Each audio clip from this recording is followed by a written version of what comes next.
The following BLTV program is brought to you by O'Flaherty Law. Please enjoy. 23 days from now, our Chicago Cubs will be out on Wrigley Field, a field that now has more seats with better views, provides an all-around superior experience than ever dreamed of during the days of the GOAT. The beautifully renovated park is surrounded with more top-quality economic development than the area has ever seen. And I am thrilled today that we will hear from the man that made all of that happen. Although he needs absolutely no introduction, I will try to enlighten you a bit. Tom Ricketts, as you know, is the executive chairman of the Chicago Cubs and longtime fan of the team. In 2009, he led his family's acquisition of the team from the Tribune Company. When Tom and his family were introduced as the new owners of the Chicago Cubs, he outlined 3 goals for his organization. Win the World Series, check.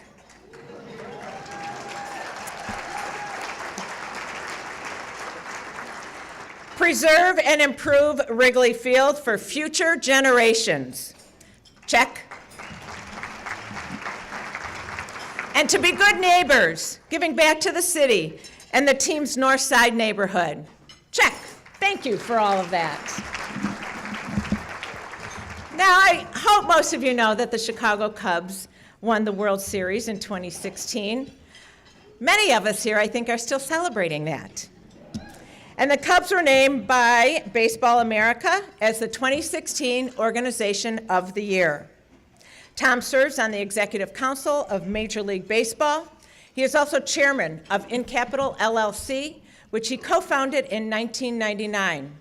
InCapital is an investment bank with underwriting and distribution expertise in a wide range of securities. InCapital has underwritten over $400 billion of securities, including corporate bonds, U.S. agencies, preferred stock, certificates of deposit, mortgage-backed structured notes, and market-linked investments. In 2010, Tom was named Ernst & Young's Midwest Finance Entrepreneur of the Year for his work with InCapital, and it was on several occasions named by Institutional Investor magazine as one of the 40 most influential leaders in electronic finance. Tom is on the boards, here's the list, Meyer, Inc., North Shore University Health System, Choose Chicago, the Field Museum, the Executives Club of Chicago, the Economic Club of Chicago, and the Wood Family Foundation. Prior to InCapital, Tom worked at ABN AMRO, the Chicago Corporate, and Mesirow Financial. He was a market maker in the Chicago Board Options Exchange from 1988 to 1994. Tom has a BA in economics, and this will surprise no one, an MBA in finance from the University of Chicago. He was named the Business School's Young Alumnus of the Year in 2005. Tom and his wife, Cecilia, live in the Chicagoland area with their 5 children. Ladies and gentlemen, please join me in welcoming Mr. Tom Ricketts, owner of the Chicago Cubs.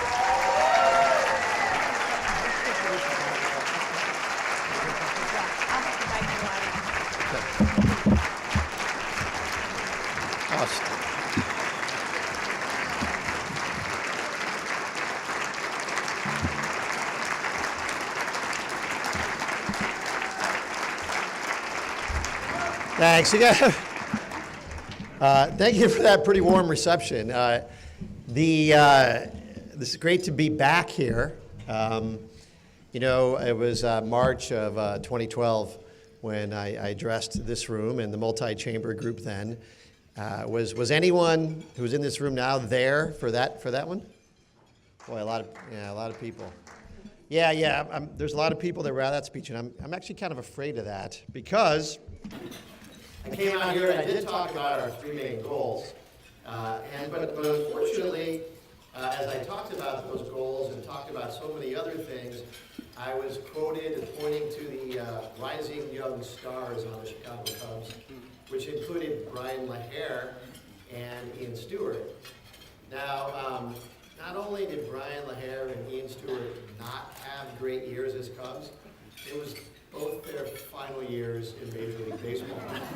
And now Brian went on and played a little bit in Japan, and I think he's still in the independent league somewhere. And I think Ian came back, and I think he got a few at-bats a couple of years ago. But David Jesus, who I apparently also mentioned that day, is now an announcer with Comcast Sportsnet. So anyway, it wasn't, my predictions of, what was going to happen that season weren't that great.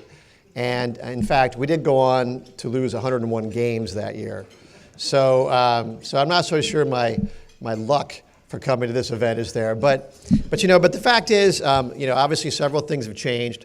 We announced our three main goals, and we've made a lot of progress, and I'll talk about that.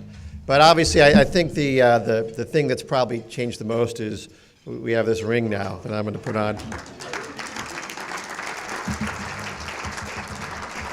So anyway, I will. What I'm going to do today is I'm going to update everyone on all the accomplishments we've had over the last few years and talk about our three main goals, which are still the same goals. Now, I might have a few years ago said win a World Series.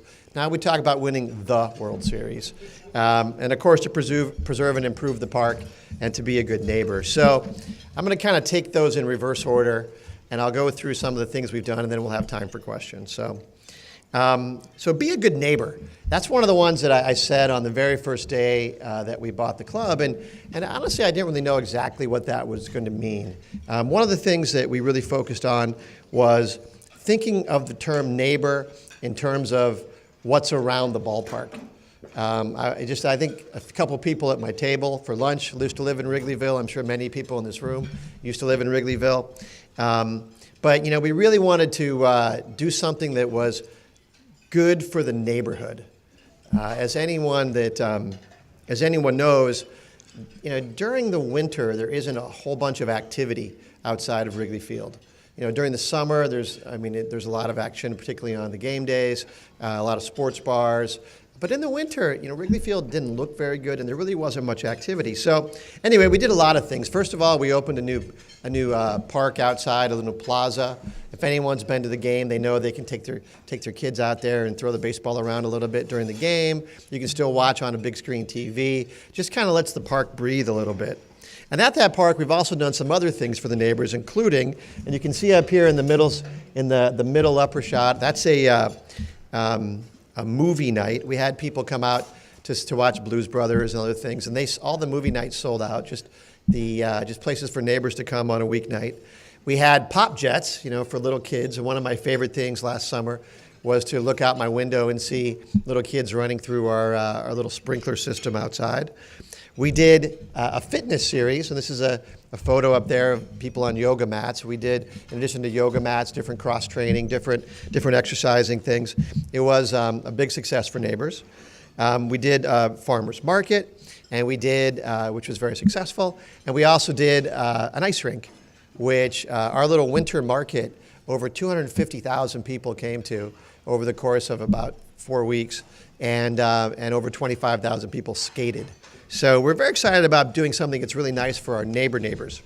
But we also define ourselves as being a good neighbor to the city of Chicago. And one of the things that was apparent when I got to the Cubs was that, while we gave money to local causes, we didn't really think of ourselves as the Chicago Cubs. We were the Wrigleyville Cubs. So we refocused ourselves and reached out to do literally dozens of projects all throughout the city that entail millions of dollars. This is just a map of some of them. We've also done several projects throughout the suburbs in various places, particularly neighborhoods that need more attention and have less financial resources. And there's several, maybe a dozen of those projects that we've done also, including all sorts of summer camps and other things we've done around the neighborhood. But one of the things I'm most proud of over the last few years is that not only have the Cubs become by far the most charitable sports team in Chicago, we think we're one of the most charitable sports teams in all of sports. We know that in baseball we've been chasing the Red Sox for several years, and now we've kind of caught up to them and maybe passed them this year. And And last year, Cubs Charities raised over $10 million, which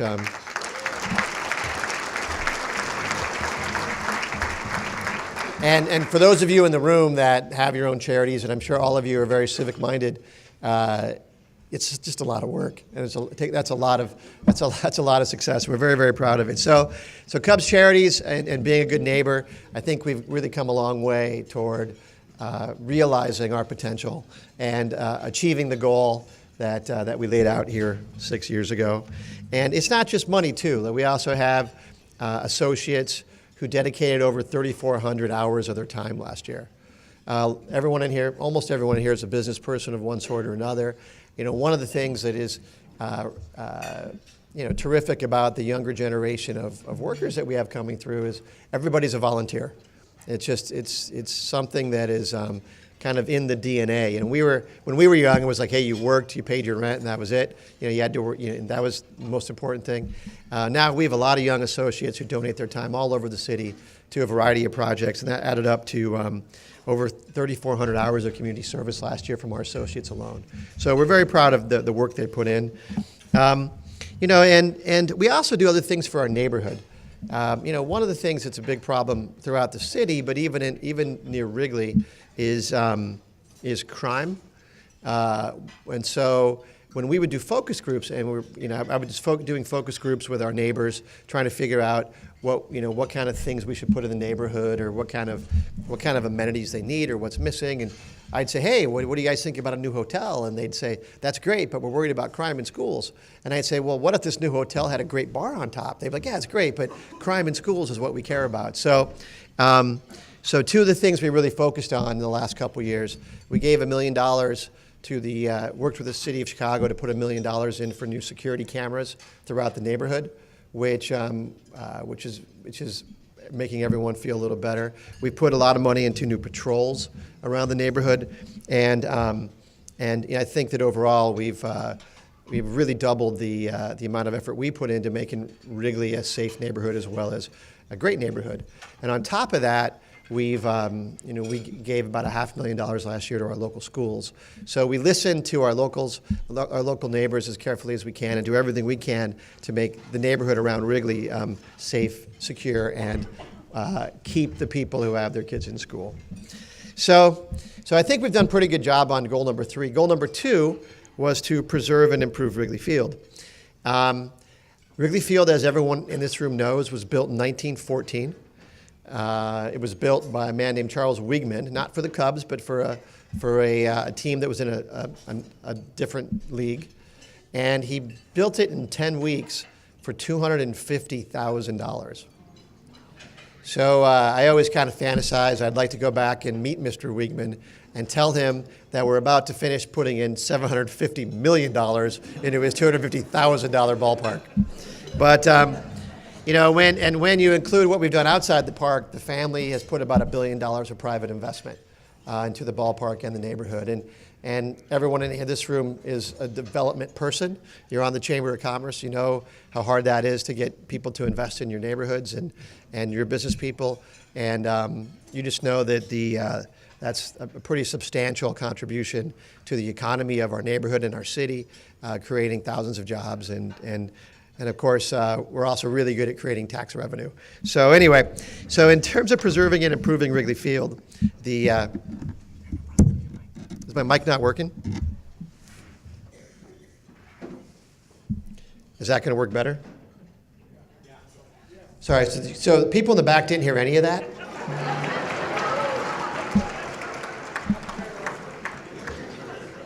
I turned it on. It's green. I'll take this one off now. So anyway, from the top. We've done a lot to improve preserve the Wrigley Field, obviously the ballpark, and just a few pictures of some of the things we've done. In the upper right here, we have the new Players Clubhouse.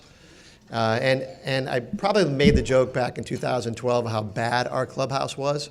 It was so bad that when a player wanted to get loose to go into the game, go into like pinch hit, instead of going to a batting tunnel or he could see live pitching, or maybe have a pitching machine throw baseballs at him, he would go to the clubhouse and he would take out a tee, like our little kids use in t-ball, set the tee on the ground, put a ball on the tee, and before he was able to swing the bat to hit the ball to get loose, he would have to go lower a net and a board, so when he did hit the ball, it wouldn't break the television. And that was Major League Baseball clubhouse for us. So we had the worst clubhouse in baseball. Now, a few years later, we have the best, and it truly is the best. It's something the players appreciate. We rebuilt the bleachers. Obviously, we've put in, we rebuilt the bleachers. The other thing that we did that, and you kind of see a little bit in that picture. I wish I had a better photo. Like if anyone's walked around the outside of the ballpark, not just the bleachers, but the whole ballpark, we went back to 1935, and we looked at all the years of Wrigley Field, and we determined that 1935 was the year that Wrigley looked the best. And the Wrigley family, who took control of the team in about 1920, they put a lot of money in, and William Wrigley was really committed to making Wrigley Field the best ballpark in baseball. And they really made it beautiful. And about 1935 is probably when it was at its most beautiful. So as you walk around the park, you'll see that we brought back a lot of the decorative wrought iron they had. We brought back exposed bricks, some of the terracotta tiles, because all those beautiful features over time had been removed and replaced by basically chain link fence or like precast concrete. So we're not done yet. We have one more year of work to do. But I hope everyone that comes to the ballpark notices just how beautiful Wrigley Field is becoming again, because we're very proud of that. Obviously, we put in the scoreboards, video boards, which, a lot of people had a lot of drama over this, a few years back. But as we surveyed people that come to the ballpark each and every year, it was just obvious that it was the amenity that people missed the most. And so when we got the go-ahead to do the renovation of the park, we put up the scoreboards in right and in left, and they've been a huge success. And hopefully everyone here understands that and sees that we do it tastefully. We try to make it feel like it's part of the game and not a distraction. We don't do a lot of the more obnoxious things other teams do with their scoreboards. And so hopefully everyone sees it as an additive thing. In fact, the first year we had them, what year that would have been, 2014 or something. The first year we had them, a guy ran up to me and said, "Ricketts, you ruined this ballpark with those video boards." And I'm like, "Brother, it's July 18th and you're the first person that's complained. Maybe it's you." So anyway, we've had great success with the video boards. Obviously, we're always adding. We're adding more amenities. This year we'll have more. We've done more food and beverage, try to improve the experience. I think we because of the lack of kitchens and the complications in preparation, it was very difficult to serve great food at Wrigley, but we've come a very far way in a very short period of time. And and I think that the new concessions, which we've opened and we'll open some more this year, are serving a much, much higher quality of food, and we've mixed in a bunch of different variety. So whether you're looking for kind of your old-fashioned hot dog, which is still great, there's a lot more variety than ever, and and we'll keep moving forward on all that stuff. Now, Wrigley Field is still under construction, and this is a photo from just a couple days ago. So if I have bags under my eyes, it's because I'm not sleeping.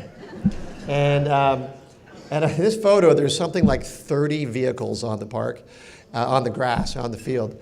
And what we're doing here is we're building in addition to replacing pretty much all the steel at Wrigley Field, of the $750 million, the vast majority of it is steel, concrete, electrical, plumbing, and it's a rehab.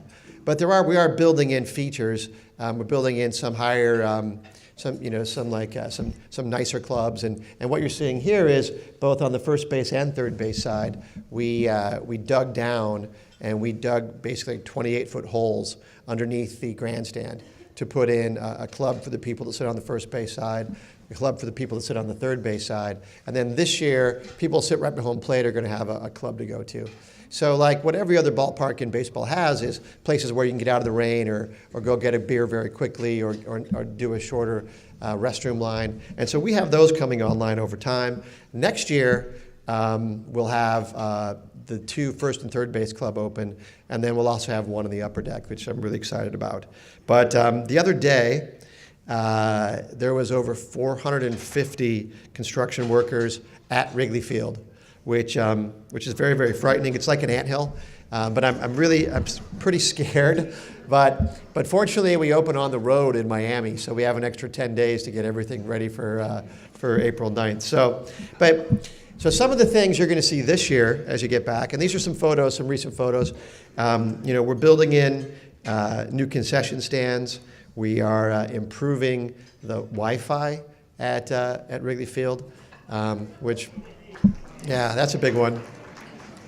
Well, at one point in 2016, it was there was some like social media stat, like it was the biggest location that social media was coming from, or something, like the place that people posted the most from for a few weeks in that playoff run. So and we realized that everyone wants to send a photo of themselves at Wrigley Field, and we shouldn't discourage that. So we've got more Wi-Fi coming and more DAS and Wi-Fi.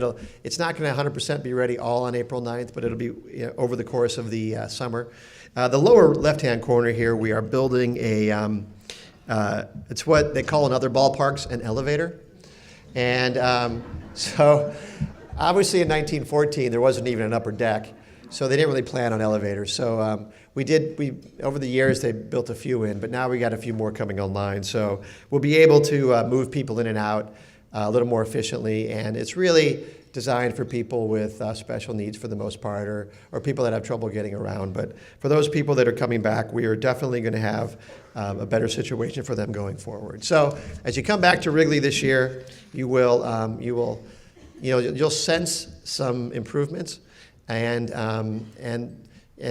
know that you'll have some more options for food and better connectivity. But one of the things I've always said is we don't want to change the way Wrigley Field looks. When people get to their seat at Wrigley Field, they are in their happy place, and we want them to continue to feel like that's their special place. And we want to do nothing that would ever change the way you feel about Wrigley Field, because it is the ballpark that maybe your great-grandfather went to and would still recognize.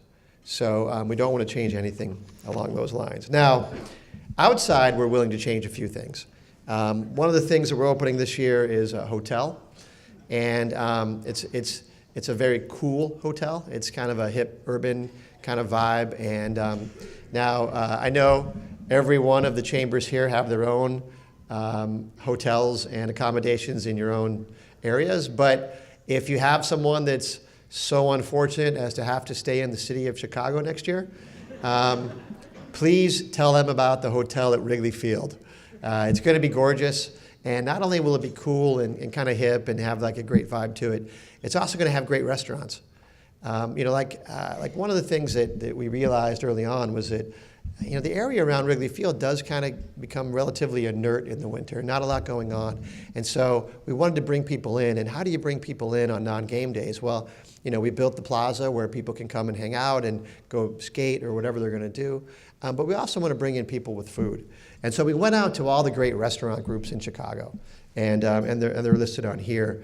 We have a Big Star Taco, which is like a kind of a really hip Wicker Park restaurant that they'll have a version right there. We'll have a Smoke Daddy, which is kind of a high-end barbecue. We have Matthias Merges, who's an acclaimed celebrity chef who was the executive chef at Charlie Trotter's for 17 years, to open a restaurant called Mordecai, which will be fun and funky.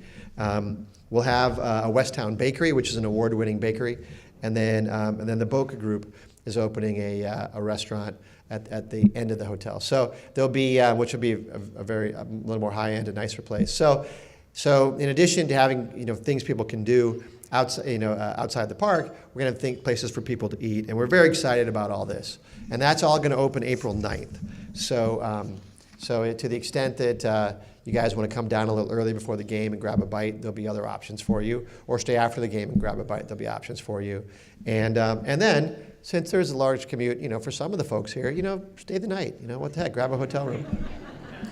So, but and we're all, once again, since we're all business people, we're all commerce people here, just the economics of what we've done, I think, has been pretty astounding.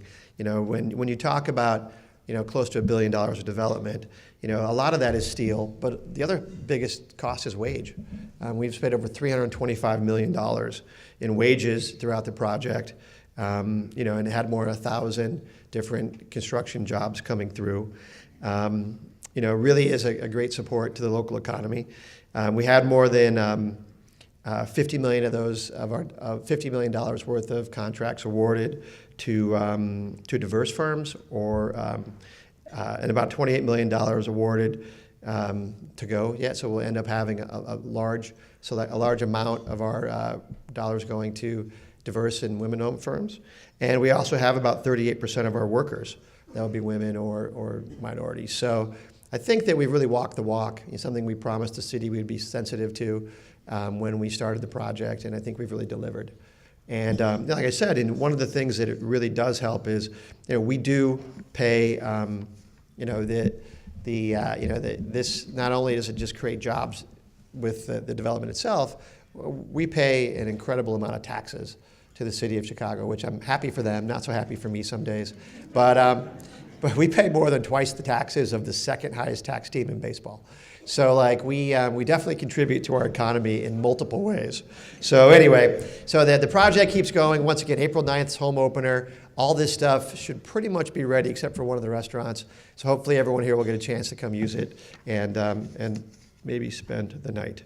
So anyway, so that's the second goal. Now, the first goal has always been to win the World Series, and thank you for that.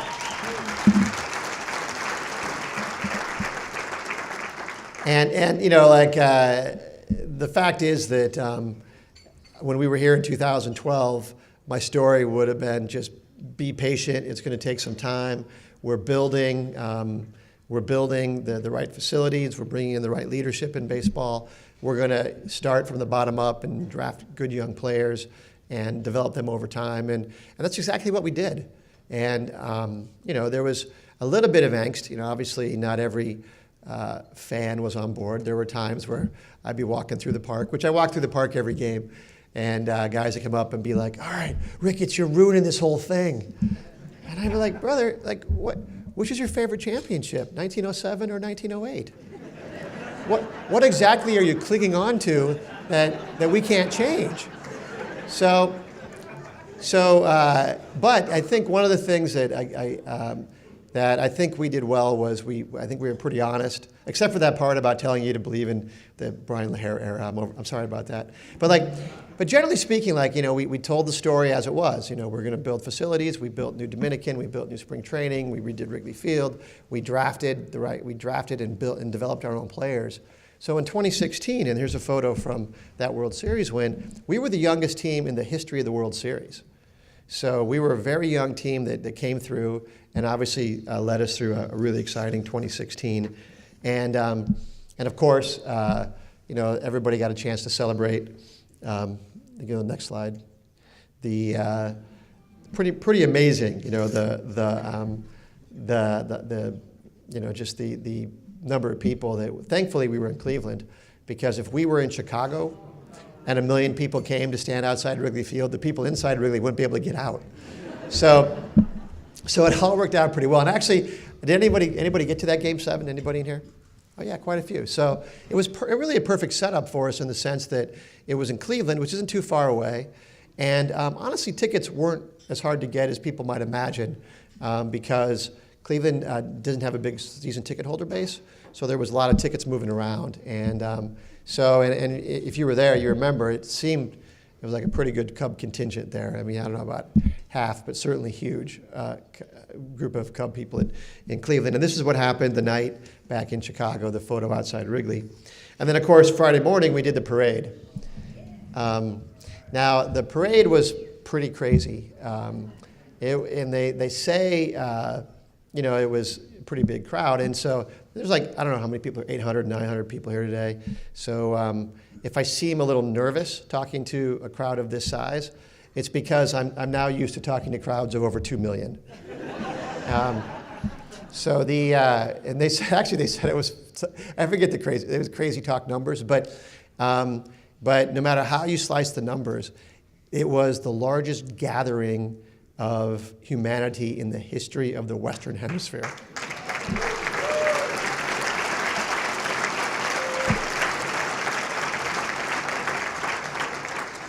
And it was just crazy. Every street from where we left at Wrigley all the way down to Grant Park was jammed, and it was a beautiful Friday. I'm sure many of you were there or were downtown and watched it go by or whatever. It was a beautiful day, a beautiful experience, and a great way to finish up a really magical season. So hopefully we will do more parades in the near future, and hopefully they'll be as nice as this one. But away from 2016, we have a lot of things to be excited about. The fact is, over the last 3 years, we've won more games than any team in baseball. We've won more playoff games than any team in baseball. And we've made it to the National League Championship Series 3 years in a row. And obviously, last year it didn't turn out like we wanted. We lost to the Dodgers.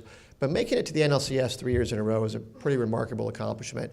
And in fact, winning the World Series and then getting back to the NLCS is a really rare accomplishment. In fact, since the Yankees had their three-peat in 99 through 01, only one team has gone back to the World Series after winning it. In fact, only one team's only won their division the next year.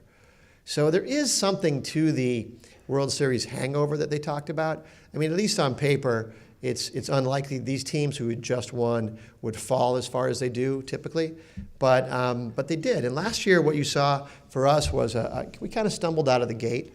We didn't have our A game going into April and May and June. And then once we got to the All-Star break and kind of turned it around and had a great second half. In fact, we had the best second half record, except for the Cleveland Indians, of anyone in the league. So, and we had a pretty good year. In terms of the stats, we had the fourth best rotation. Well, we had the seventh best starting ERA in baseball, fourth in the National League. We had the maybe sixth best ERA in the bullpen. And then we scored 822 runs, which is actually more runs than we scored in 2016, which I think was first. I kind of forget, but we had a pretty good season in terms of a lot of the stats. We had the highest on base percentage in the National League, and we had, for the first time in the history of baseball, we had 5 players under the age of 25 hit 20 home runs. So I'm not sure where that stat comes from. But anyway, so we had a pretty good year. The second half, of course, better than the first half. Made it back to that incredibly dramatic game in Washington that almost killed me. And of course, didn't quite deliver against the Dodgers. But what we still have going into this year is that same young core of great players, that same team that was the youngest lineup in the history of the World Series. I think now we're the 7th youngest team in baseball, so we're aging slightly. But you look around our infield, and it's pretty amazing when you have the Rizzos and Bryants and Javi and Schwarber and Wilson Contreras, and you look, maybe Ian Happ should be on this slide, and a few other guys, Albert Almora. But we still have that good young core. And if you remember what we talked about a few years ago, it was always about build the good core of homegrown players and then add to them. And one of the ways we've added to them, of course, is our rotation. We have 3 guys coming back from last year's rotation, Quintana, Hendricks, and Lester. I guess we could put Montgomery on here. He's made several starts. But none of these guys were homegrown. Jose Quintana came from the White Sox middle of last year in a trade for a highly regarded prospect. Kyle Hendricks was in the Ryan Dempster trade a few years ago. And in fact, Ryan Dempster loves to point out what a contributor he was to the World Series by allowing himself to be traded for Kyle Hendricks. And then John Lester, of course, really an inflection point in our development was John Lester to the extent that he was really the first high-profile free agent to trust us, trust Theo, and trust the organization to be on the right track. And when John came in before the 2015 season, it kind of set the tone that the team was no longer going to be happy with developing players, we're going to only be happy with winning.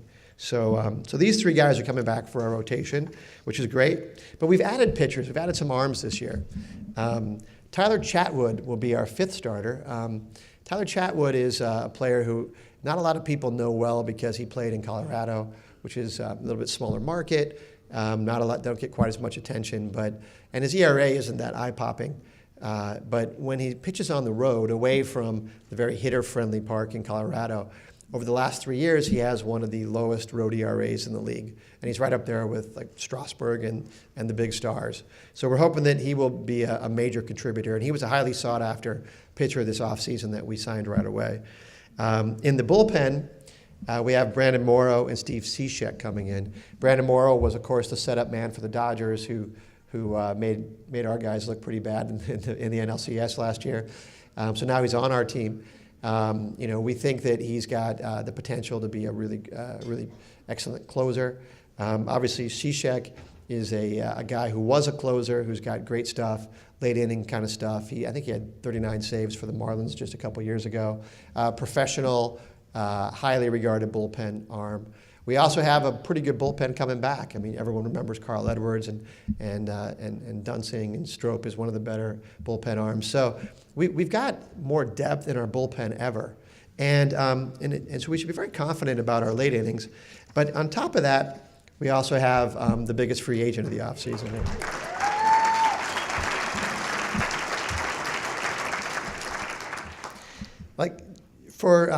Not a lot of people know a lot about Yu Darvish. He spent most of his career in the American League until last year when he was a Dodger. But he has just an incredible career. And in fact, a little known stat is among starters with more than 100 starts, he has the highest strikeout per 9-inning ratio of anyone in the history of baseball.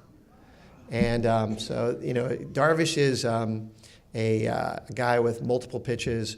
He's he's a smart pitcher with great stuff.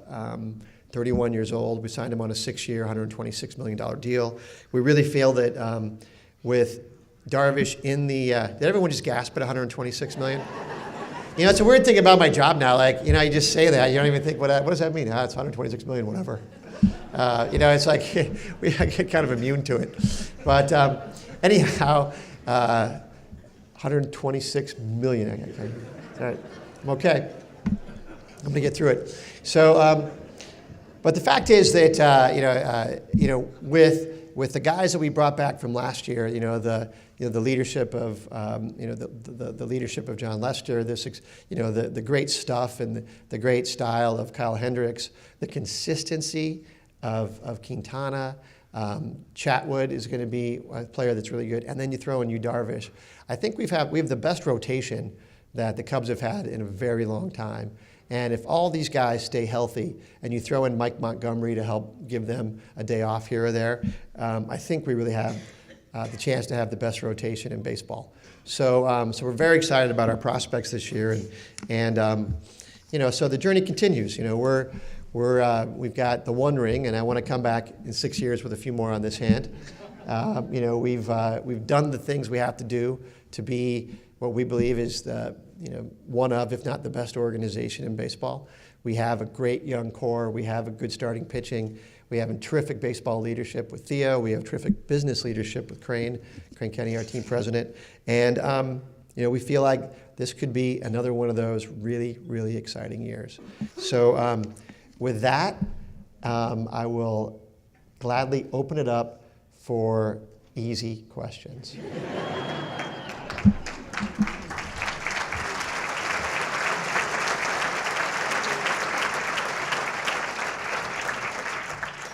We got there's a microphone coming around.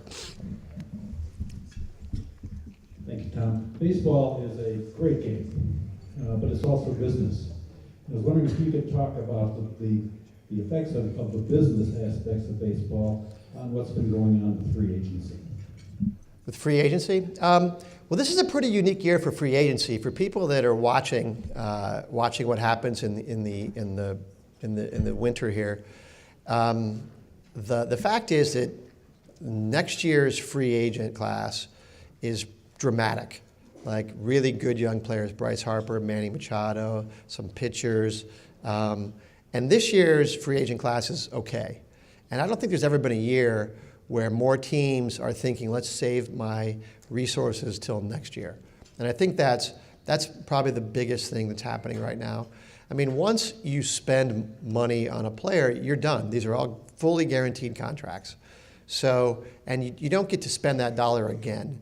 So I think teams are being very, very careful about how they're spending this offseason in advance of next offseason. And, you know, I think there's obviously high-profile players like Jake Arrieta who still haven't signed yet.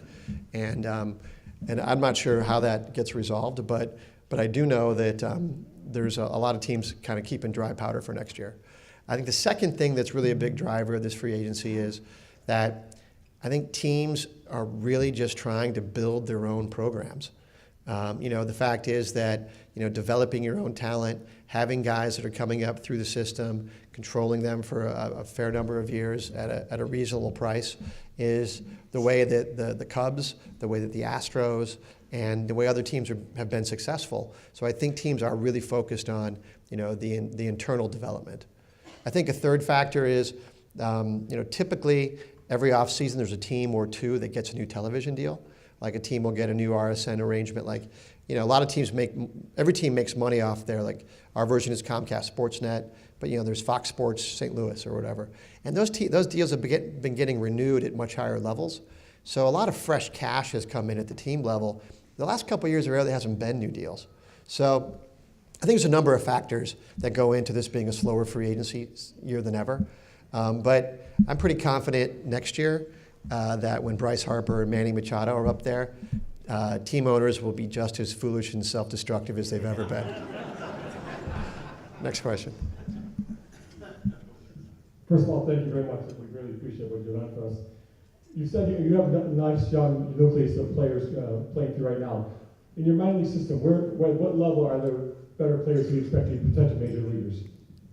Oh, in our minors? Well, it's interesting. Like, it's not the way, and everyone knows kind of like there's minors, there's like summer league ball, there's like a short season that you do with the guys so you have like a short season league. Then you have A, double A, triple A. And it's not always the case that your very best prospects are at triple A. Because those are the guys, a lot of those guys are more veterans and they're ready to be plugged and played up at the major league level if you need them. So a lot of times, like the guys with the higher ceiling are still working through A ball or double A ball. We have some pretty good pitching prospects coming through. A guy named Azalea that everyone's got their eye on, and several others. Unfortunately, we don't have the highest rated farm system anymore, in large part because we traded some of the higher ceiling prospects for players that helped us. Gleyber Torres was an up-and-coming Venezuelan shortstop we traded to get our oldest Chapman, and he was the key piece in the Chapman deal, and obviously that worked out pretty well, so you got to be happy with it. And then last year, Eloy Jimenez, we traded to the White Sox for Jose Quintana, and so and that worked out okay for us because it got us winning again and got us back in the playoffs. But it is a focus, particularly for our guys focusing on developing more pitching. We've been relatively successful with our hitters. We've been able to find guys that we can develop into productive major league hitters. We've been less successful at drafting and developing pitchers, particularly starting pitchers. We have a couple guys. Jen Hosang is going to be in Iowa. He had a start last year. He's a young pitcher from Taiwan who has potential. There's a few more, but I think this year, like the guys that are on that opening day roster are going to be the primary contributors, and I don't see. We don't really see anyone coming from the minors to help out that much this year. What do you think the strongest aspect of the team is this year? Is it the infield, the depth, the rotation, or like the bullpen? Well, I think the strongest aspect of fashion in this room is right there. So,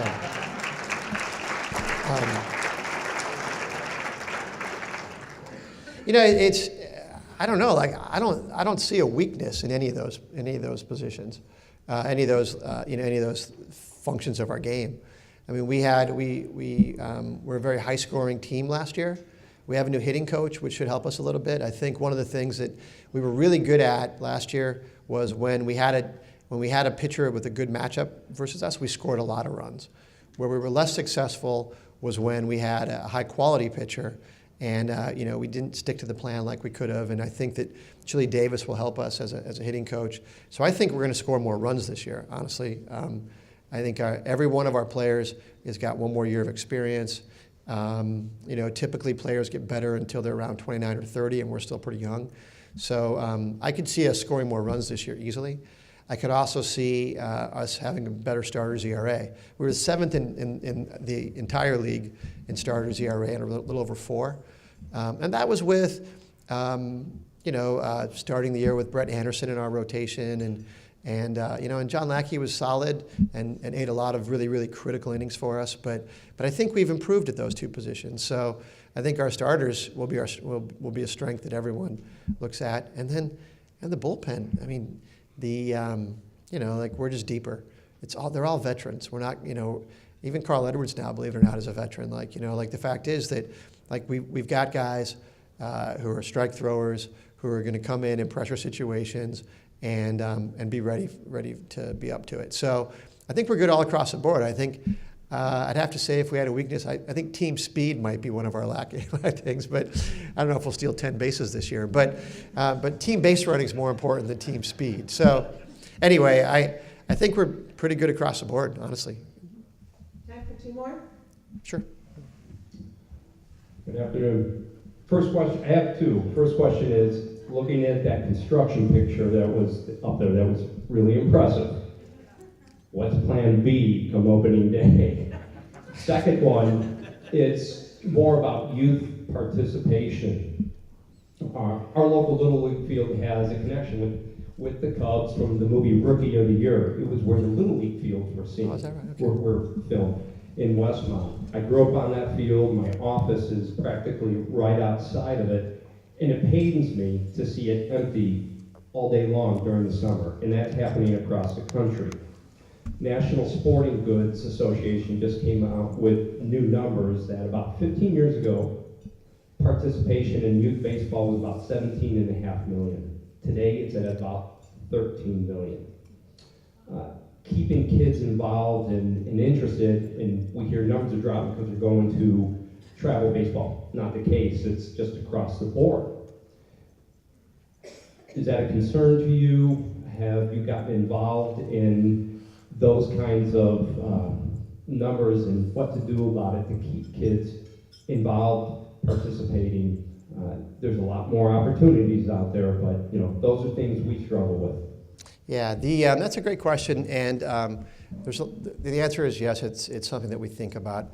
You know what? I would also, if you want to feel better, the Sports Fitness Industry Association puts out a survey every year of youth participation, and baseball's come back very strong the last few years, like 15% in the last 2 years alone. So we are seeing participation both in baseball and softball going up, actually. And I think the other thing that we got to be careful about is the actual number of kids participating in every sport has been threatened or at least challenged, and that's because, and we all have kids. Many of us have kids. Like, kids don't play more than one sport anymore after they're 11 years old. The fact is, kids are being asked to specialize. They get on the travel teams, and the travel soccer coach like, well, you can play basketball if you want, but you can't miss my 4 winter tryouts, my 4 winter workouts every week, and our indoor game, or so kids are specializing more. So there are not as many kids in each sport, but baseball definitely had a period where we lost share, I guess would be a word, but it has rallied substantially. Now, what we do is we work with Little League Baseball. We try to build more fields. We the Cubs, build more fields, and we try to give more support to coaches and Little Leagues. What the league does, the league works with Little League Baseball to try to promote that to the extent we can. So it matters to us. We want to have more kids on the field. We certainly know that that's an important part of our future, driving more fan avidity over time. The more kids that play, the longer they'll be. The more likely they'll be really strong baseball fans. So yeah, we definitely focus on that. But it's not like every sport's crushing it. Obviously, football is going to go through a tough time now, but baseball's actually rallied a little bit, and hopefully we'll keep building on that. Second to last one, I think. I just want to say thank you for Joe. Absolutely love that man. And I was just curious if you were doing anything with the netting at the field. Yeah, so first of all, yeah, Joe's pretty special. I don't know that I know anyone with more like just natural charisma than Joe Madden, and he relates to all the players at whatever level they are, whether they're a veteran or just a rookie. He's just great at dealing with players and just a great manager, a really terrific manager. With respect to the netting, yeah, we'll stretch the netting out this year. I believe we're going all the way to the end of the dugout. And the logic is just that we just want to keep people safe. You know, we survey people that sit down in those sections and they don't want netting, and so we've listened to that for a long time, but it just seems like, that it just may be the right thing to do, but we'll try to make it as least obtrusive as possible, and not make it too high, because so when a guy comes off the field, maybe they can flip a baseball to the crowd like they do now. But I think I think that the teams in general are just putting up more netting now. I'd like to hear your opinion about the efforts to speed up the game and the possibilities of a pitch clock. Yeah. So for those that aren't following it closely, like the average Major League Baseball game used to be like 2 hours and 25 minutes or 2 hours and 30 minutes. And over the last 20 years, it's kind of drifted up to about 3 hours.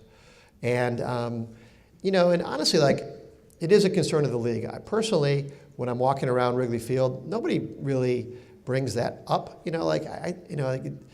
It's when people turn on the TV and it just doesn't end. I think that's when people kind of start to think about it a little more. But we are looking at ways, and obviously you saw that last year, maybe 2 years ago, we put in a clock to get the guys on and off the field a little more quickly. This year, we're going to be watching players to get in and out of the batter's box a little more quickly. We're going to limit the number of mound visits. A lot of teams are, apparently like a little bit of a stall, kind of thing where they would send visitors out and just to buy time for bullpens to get warmed up or whatnot. We're trying to keep it snappier, but we have to work with the players too. Work with the union and see what works.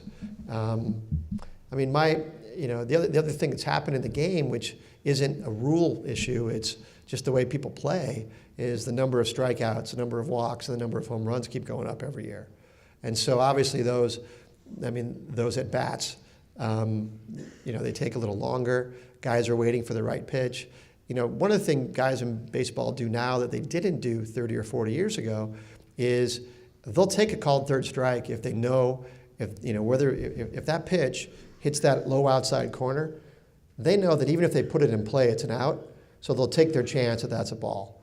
And so you see a lot more guys striking out, and hitting coaches are like, well, look, you struck out. I get it. But even if you swung at that, you're just going to roll it over to the first baseman anyway. So if you can't get a pitch to drive, just hope it's a ball. So, players are, just adjusted to that. Maybe one of the things we do at some point is kind of tighten the strike zone a little bit so that more balls get put in play. But changing that is something that will be really dramatic for the players, and it'll take a lot of discussion. So, but yeah, we want to speed up the game. Pitch clock, we do the pitch clock in the minors already. And the pitch clock idea, it's not going into effect this year.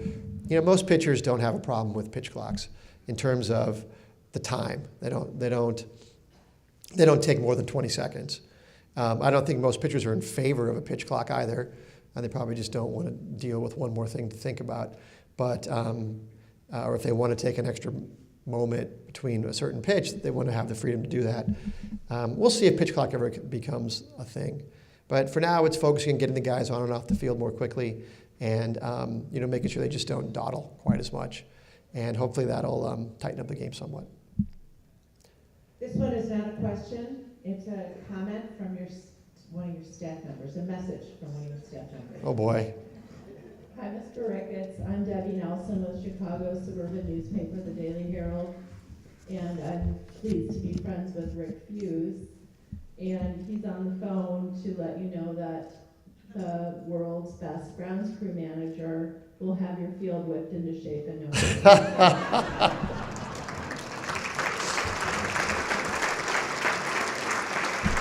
Well, we do have a great team. Rick is obviously one of our leaders there. We do have a bunch of guys who are working really hard, and you know what? They've never let us down.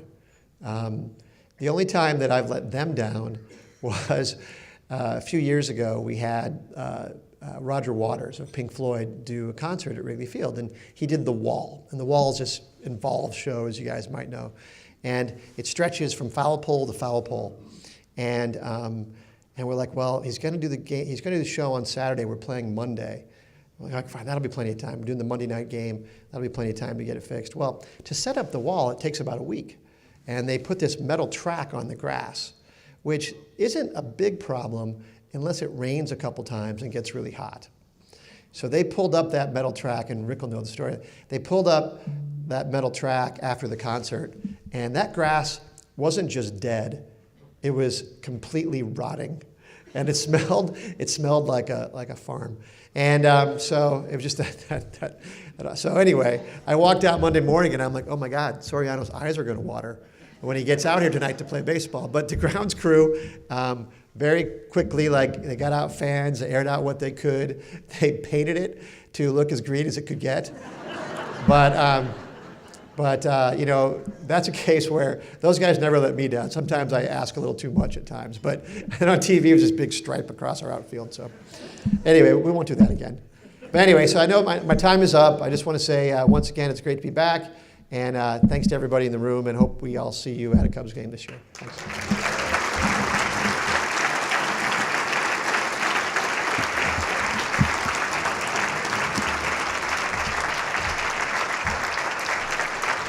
Thanks so much for watching our video. If you have any questions, feel free to comment below. Click the subscribe button for new videos every week, and download and review us on iTunes.